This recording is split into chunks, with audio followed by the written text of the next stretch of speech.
reclaim our city, to clean our city, and to help heal our city. I think this can be our defining moment and not the darkest days that we saw yesterday. I spent the morning talking to residents. I visited along North Avenue where residents were cleaning up and tried to give comfort to people who know that their lives are going to be disrupted in major ways for a long time because of the damage that was done to their community. I saw the damage that was done to Mondawmin Mall, and it breaks my heart because those of us who are from Baltimore know how hard we fought for those resources and those stores to bring good quality products and items to our community, and to have those stores destroyed, mom and pop kiosks destroyed senselessly. They are working to recover. I also visited Lexington Market, where vendors are desperately trying to get back to normal and dealing with the damage that was done as well. I want to sincerely thank the Baltimore City Police Department, and I want to thank all of our other law enforcement partners who we have had in our city over the past week. Commissioner, you're going to have to give all the counties who have been here because I can't remember, but I know that several counties in Maryland they have sent us resources over the past week, and they've been extremely supportive, and I'm very grateful for that. Trying to think if I missed anything. And I also, I should have started here, but I'll end here. I want to thank the members of the community, not just the ones that you see here behind me, but the ones that you haven't seen or won't see, that have spent all day yesterday, all day today, trying to figure out how we can come together as a city, how we can heal. We have churches that are opening themselves up to be a sanctuary and a refuge, giving young people who are out of school a place to go and something to eat. We have, so many in our community who are looking for ways to come together to heal. So I want to thank all of them and give a few community members an opportunity to give remarks. But first, I would like to ask Mark Washington of the Coldstream Homestead Montebello community. Mark.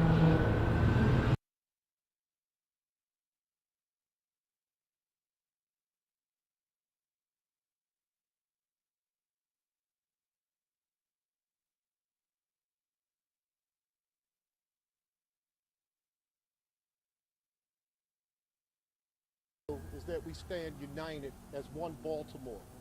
And we hear the cries, the frustration, the anger. We understand quite clearly that things need to change in Baltimore City.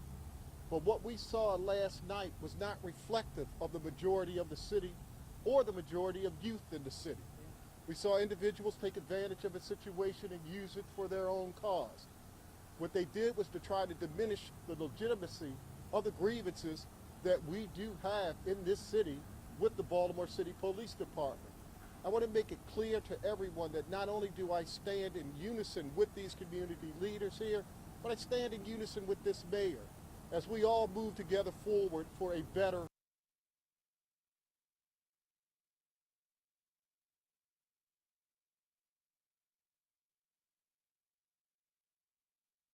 I know I saw you somewhere. Where's Mike?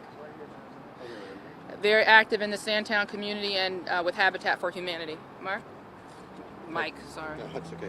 Thank you, Madam Mark, Mayor. Mike. It's been a long week. Huh? I know it's Barb. It's been a long week, I understand. Well, so my name is Mike Barb, and my title in my day job is Chief Officer of Programs and Community Engagement for Habitat for Humanity of the Chesapeake. Get closer. But I'm also a resident of Sandtown Winchester community for almost the past 10 years. And so the story of the Sandtown Winchester community goes a little bit like this. Since 1968, my neighbors in Sandtown have been working to rebuild from the stories we all know following Dr. King's assassination 50 years ago. And it's for me, it's a little bit personal to the extent that I was born in Baltimore in 1968, just a few months after that horrible time in our history. But our community, I'm so proud of my neighbors today, particularly for stepping up and and working so hard to reclaim the community, particularly from those who are trying to destroy it. We know these issues behind everything that we're faced with this week are very, very complex. We are certainly not going to solve those overnight. But from a community perspective, what we're looking for is opportunities to facilitate these conversations and dialogue about these really difficult issues. We understand issues of race and social justice in American history context are very, very deep and very, very complex. And so that's very much a part of where we are today, and we still have a long way to go. But from the community's perspective, to the extent that I would feel comfortable speaking on behalf of my neighbors, I apologize. It's just you have to. I have such deep admiration and appreciation for the sense of community in the Sandtown Winchester community, and this is a very critical time. But again, today I was so proud to see everybody out and cleaning up, standing up to say this is not right in terms of destroying our own community, and we won't go backwards. We won't go back to 1968. We'll use this as an opportunity to continue the hard conversations and grow and continue the rebuilding efforts that have been going on for a long time. So, thank you. Thank you. Thank you very much, Mike. And last, before I open up to questions, I'd like to ask Mr. Terrell, where are you at? Thank you Mark.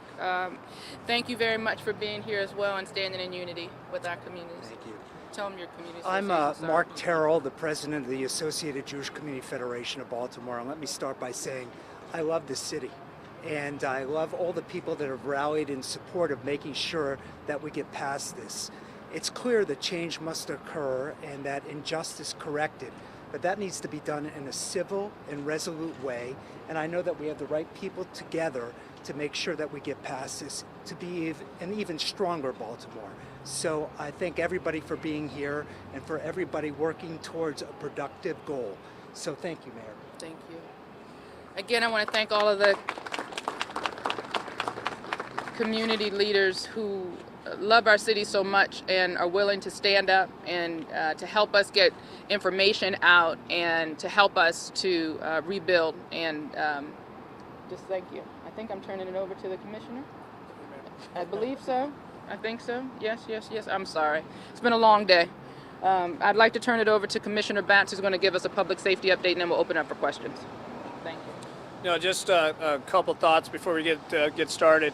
My mayor takes a lot of shots, and she's courageous enough to stand up and lead this city. I've been doing this job for a long time, and I've been standing in front of microphones like this and news conferences way too many times. And I've lived through a riot of Rodney King. I've lived through riots in Oakland, and now I'm living through them in the city of Baltimore. And when these things happen, this pain, this trauma that takes place in the community, you don't always see the richness of the community. These people who are standing behind me, these are the people of Baltimore that I know.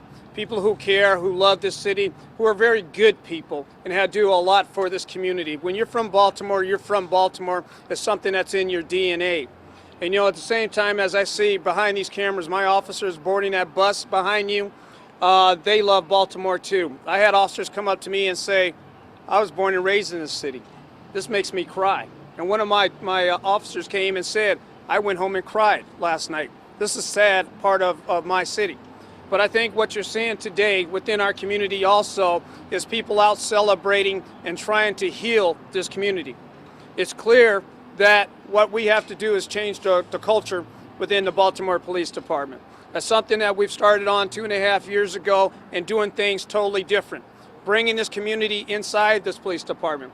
Taking the police department and sitting down and reading to 5, 6, and 7-year-old young kids. Bringing athletics and making police officers coaches.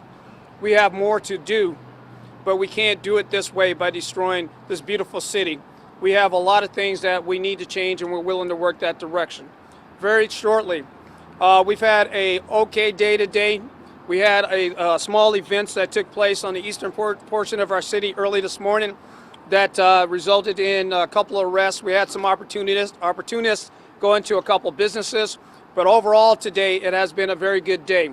I was very pleased to see north in Pennsylvania. We had dancing, we had people celebrating, we had people bringing calm and peace. We had one or two people that acted up that we made 2 arrests that are out there, but for the most part the city has been calm today. People may ask also and put the question, why didn't you move faster yesterday? Did you prepare yesterday? Yes, we prepared. We had over 200, 300 police officers out there around that mall at the time that it took place. Why didn't you move faster? Because there are 14, 15, and 16-year-old kids out there. Do you want people using force on 14, 15, 16-year-old kids that are out there? And they're old enough to know better. They're old enough to know not to do those things. They're old enough to be accountable, but they're still kids, unfortunately. And so we had to take that into account while we were out there. I'm sure you have a number of people. You obviously have a number of people still on the streets. Curfew's in a number of hours from now. Can you talk a little bit about, as that curfew approaches, what people will be doing, broadcasting messages? What exactly will you be doing? We will continue to put information out on social media from the Twitter. I would ask that you guys continue to put information out and make sure that the community is aware.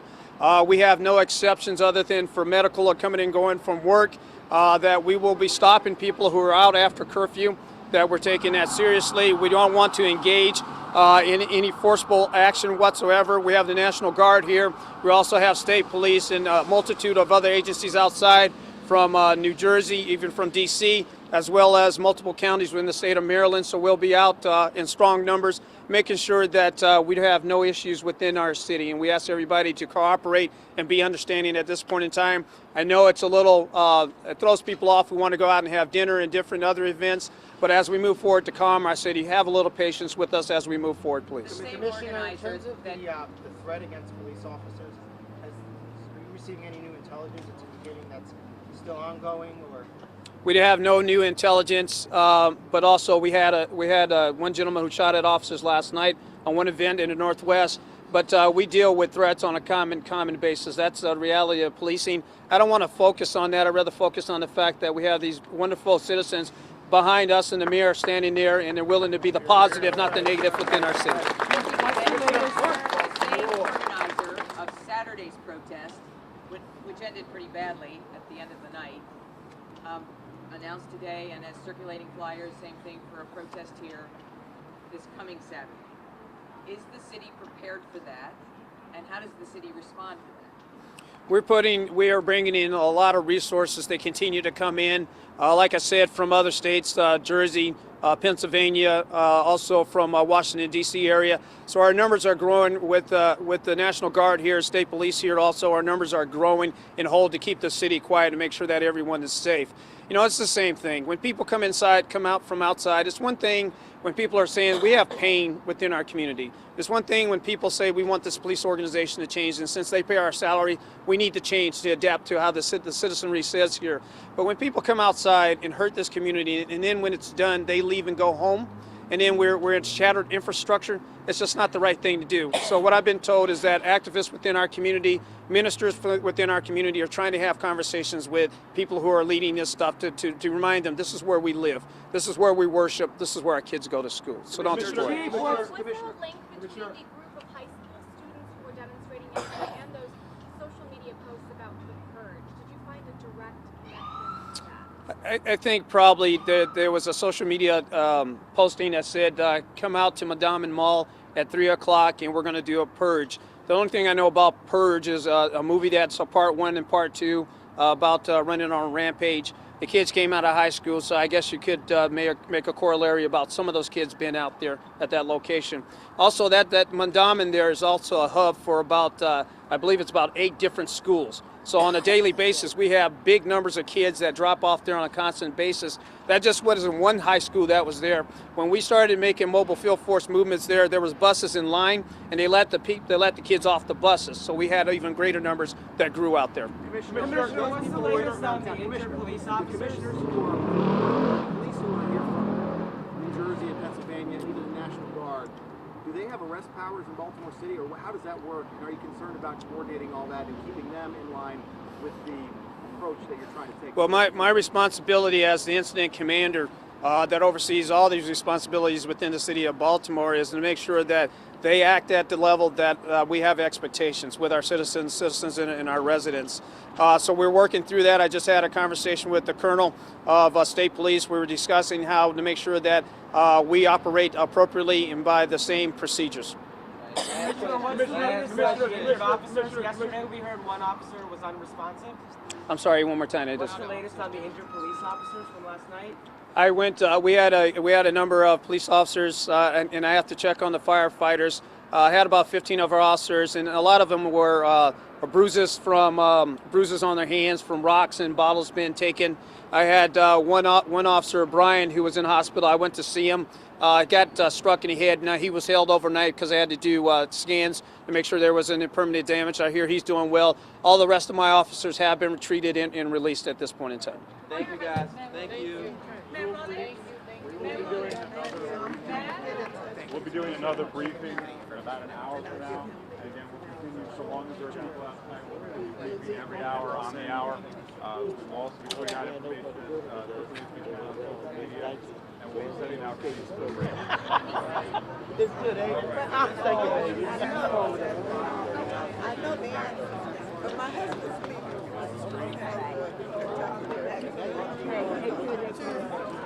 And the flight don't leave till 2. Can they legally leave, go to the airport, or shall I put him at the airport at 9:30? Hey, man. 9:30. None.